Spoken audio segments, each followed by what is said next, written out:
এক দফা দাবিতে সারা দেশে অসহযোগ আন্দোলনের ডাক দিয়েছে বৈষম্য বিরোধী ছাত্র আন্দোলন।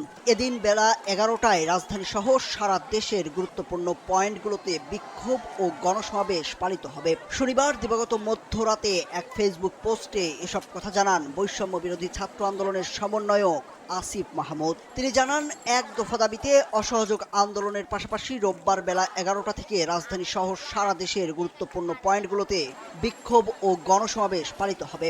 সকাল থেকেই ঢাকার সব প্রবেশপথগুলো দখলে রাখবে শিক্ষার্থীরা।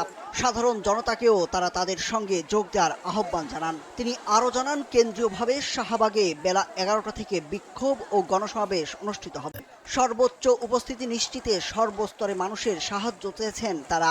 এছাড়া কর্মসূচি সফল করতে স্কুল, কলেজ, বিশ্ববিদ্যালয়, প্রাইভেট বিশ্ববিদ্যালয়, মাদ্রাসা, শিক্ষার্থী, শ্রমজীবী, পেশাজীবী, রাজনৈতিক অরাজনৈতিক নির্বিশেষে আপামর জনসাধারণকে রাজপথে নেমে আসার আহ্বান জানান আসিফ মাহমুদ। শান্তিপূর্ণভাবে বিক্ষোভ ও গণসমাবেশ পালনের কথা জানিয়ে আঘাত এলে তা প্রতিহত করার জন্য সব প্রস্তুতি নিয়ে রাখার আহ্বান জানান তিনি। এর আগে শনিবার দুপুরের পর থেকে রাজধানীর বিভিন্ন এলাকা থেকে দলে দলে মিছিল নিয়ে কেন্দ্রীয় শহীদ মিনার ও এর আশপাশের এলাকায় অবস্থান নেওয়া শুরু করে শিক্ষার্থীরা।